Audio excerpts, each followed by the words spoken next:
جس کسی کی دوستی کسی بڑے آدمی سے ہو جائے نا، MNA MPA یا وزیر امشیر یا وزیر اعظم پرائم منسٹر سے ہو جائے تو وہ بڑا ناز کرتا ہے، بڑا فخر محسوس کرتا ہے کہ میری فلاں سے بھی بات ہے، فلاں سے بھی بات ہے۔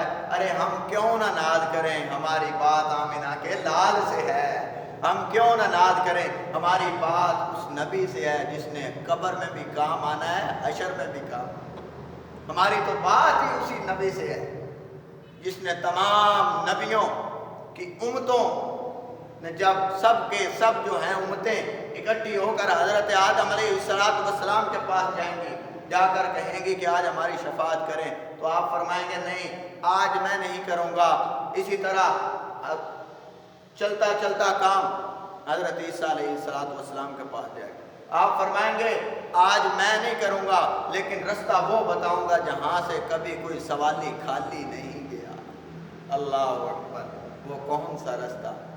کہا وہ آمنہ کا لال ہے، محمد رسول اللہ ہے صلی اللہ علیہ وآلہ وسلم، وہ ہیں، وہ آج آپ کی شفاعت کریں۔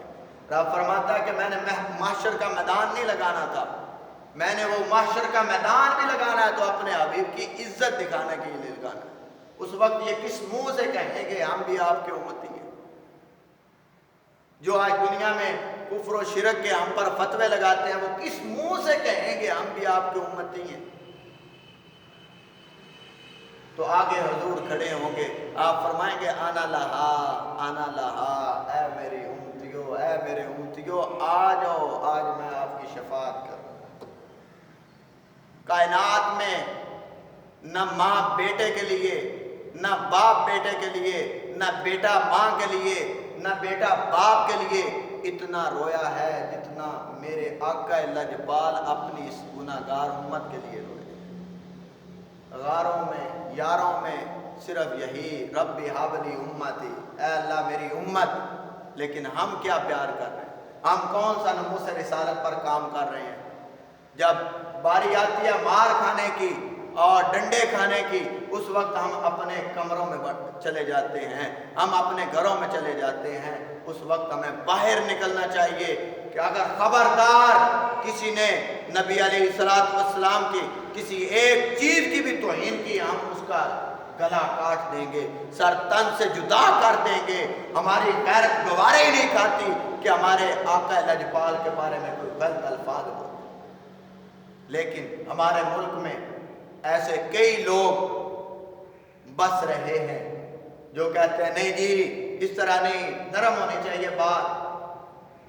ارے بھائی آپ بات کر نہیں سکتے تو جو بات کر رہے ہیں ان کی حوصلہ افزائی ضرور کر سکتے ہیں، آپ ان کے پیچھے ضرور کھڑے ہو سکتے ہیں، اپنے قائد کے پیچھے کھڑے ہوں جو ناموس رسالت کی بھی بات کرتا ہے اور ناموس صحابہ کی بھی بات کرتا ہے، جو نبی کے صحابہ کو پورا بولتا ہے، چاہے وہ کوئی بھی ہو وہ مومن نہیں ہو سکتا، کیونکہ میرے نبی علیہ السلام نے فرمایا اصحابک النجوم، میرے صحابہ جو ہیں ستاروں کی مانند ہیں، جس کی بھی پیروی کرو گے راہ ہدایت پا جاؤ گے۔ تو آج جن کو کوئی پتہ ہی نہیں کہ صحابہ کے شان، صحابہ کی عظمت، صحابہ کی رفعت جن کو نبی کے صدقے ملی، نبی کے ساتھ رہنے سے ملی، نبی کی صحبت میں ملی، ان کے بارے میں ہماری زبانیں چلتی ہیں، کیا شرم نہیں آتی جس نے ایک لمحہ اپنا حضور کے ساتھ اور محبت کے ساتھ گزارا ہو، ہم اس کے خلاف اپنی زبان درازی کرتے ہیں؟ کون سا دین لے کر بیٹھے؟ کون سا ہے؟ جس کو سنجے کے رکنوں کا نہ پتہ ہو وہ صحابہ پر باتیں کرتا ہے، جسے گھر میں دوسری مرتبہ کوئی بات نہ کرنے دیتا ہو وہ صحابہ کے بارے میں باتیں کرتا ہے۔ تو خدا را یہ دیکھیں اس نے بات کرنی ہے کسی دلائل کے ساتھ بات کرے، جو ایسے بات کرے گا میرے صحابہ کے بارے میں، میرے نبی علیہ السلام کے پیارے صحابہ کے بارے میں، ہم اس کی گردن کاٹ دیں گے، سر تن سے جدا کر دیں گے، اپنی موت جو ہے اس سے نہیں ڈریں گے، کیونکہ موت تو ایک دن آنی ہے۔ وہ شاعر کہتا ہے نا کہ کوئی کوثر دا پانی ہے، کوئی کوثر دا پانی ہے، جند لا مدنی دے نامے اے اونج بھی تے جانی۔ آئے تو نبی کی عزت، نبی کے ناموس کے لیے اپنی جان پیش کر دے گا، اس سے بڑھ کر اور کیا شہادت ہو سکتی ہے؟ اس سے بڑھ کر شہادت کا اور کوئی مقام نہیں۔ نبی کی ناموس کے لیے نکلیں اور ایک جان ہو کر نکلیں۔ جب بھی آپ کی ضرورت پڑے تو آپ لبیک یا رسول اللہ کا نعرہ لگائیں اور آقا لجپال پر اپنی جان نچھاور کر دیں۔ تو آقا اپنے غلام کو اکیلا نہیں چھوڑتے، چاہے وہ پابند سلاسل ہو، چاہے جیلوں کی سلاخوں میں ہو، آقا اس کی جو ہے محبت سلامت رکھتے ہیں اور اسے اپنا دیدار بھی کرواتے ہیں۔ تو جس کو دیدار ہو جاتا ہے پھر وہ پھانسی کے پھندے پہ بھی لبیک یا رسول اللہ کا نعرہ لگاتا ہے، وہ پیچھے نہیں ہٹتا۔ اس کو پتہ ہے آگے آمنہ کا لال جو ہے وہ میرے استقبال کے لیے، جس کے لیے میں اپنی جان دے رہا ہوں، وہ نبی میرے لیے کھڑا ہے۔ منکر نکیر سوال کریں گے، جو عاشق رسول ہوگا اس پر، تو آقا خود کہیں گے اے منکر نکیرو چھوڑو، یہ تو میرا غلام ہے جس نے میری ناموس پر پہرا دیتے ہوئے اپنی جان پیش کی۔ پھر تمہیں کوئی پریشانی نہیں آئے گی، دنیا دیکھے گی، اللہ کے فرشتے بھی تیرے جنازے میں شامل ہوں۔ یہ بات میں بڑے ہی اپنی ذمہ داری سے بات کر رہا ہوں۔ جو نبی کی ناموس کے لیے اپنی جان نچھاور کرتا ہے، اللہ کے فرشتے اس کے جنازے میں شرکت کرتے ہیں۔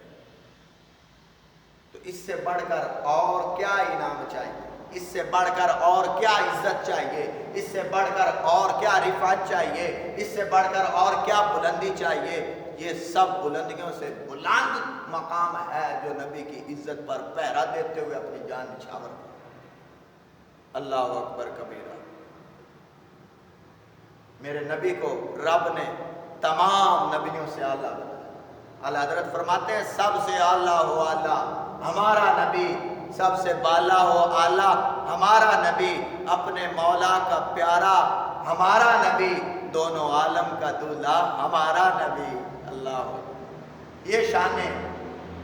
ہمارے بزرگ خاموش نہیں رہتے، جہاں پہ بات کرنے والی ہوتی ہے وہاں پہ بات کر دیتے۔ تو جو رسول اللہ کے غلام ہیں وہ اپنی جان دینے سے نہیں ڈرتے، وہ اپنی جان نچھاور کر دیتے ہیں، وہ ڈرتے نہیں۔ ان کو پتہ ہے کہ یہ جان تو ویسے بھی چلی جانی ہے، اگر آپ کمروں میں بند رہیں، بالکل بند ہو، ہوا بھی نہ اندر آ سکتی ہو، اس کمرے میں بھی ہوں گے تو آپ کی جان تو چلی جانی ہے۔ جان وہی افضل ہے جو نبی کی ناموس کے لیے، نبی کے صحابہ کی ناموس کے لیے چلی جائے گی، وہ سب سے اعلیٰ جان، سب سے اعلیٰ شہادت کا مقام ہے۔ اس سے بڑھ کر اور کیا چاہیے؟ لیکن ہم نے ایک دنیا داری بنا لی کہ فلاں آدمی جی بڑی سخت بات کرتا ہے، فلاں آدمی بڑی سخت بات کرتا ہے، تھوڑی سی نرمی ہونی چاہیے۔ ہر کسی کے لیے نرم لہجہ ہو سکتا ہے، اپنے ماں باپ کے گستاخ کے لیے نرم لہجہ ہو سکتا ہے، مجھے کوئی گالی دے اس کے لیے نرم لہجہ ہو سکتا ہے۔ تو جب بات آتی ہے آمنہ کے لال کی، وہاں پہ نرم لہجہ نہیں ہو سکتا، وہاں پہ تلوار ہی فیصلہ کرتی ہے یا غازی ممتاز حسین قادری کی بندوق ہی فیصلہ کرتی ہے۔ اپنی جان کو اتنا قیمتی نہ بناؤ، کوئی پتہ نہیں ایک سانس نکل رہا ہے دوبارہ واپس آئے گا۔ اس جان کو نبی علیہ السلام کی عزت کے لیے وقف کر، یہ اللہ نے دی ہے تو اللہ کے حبیب کے لیے وقف کر، تو اللہ تمہیں مقام بھی دے، عزت بھی دے۔ اللہ تعالی ہمیں عمل کی توفیق عطا فرمائے۔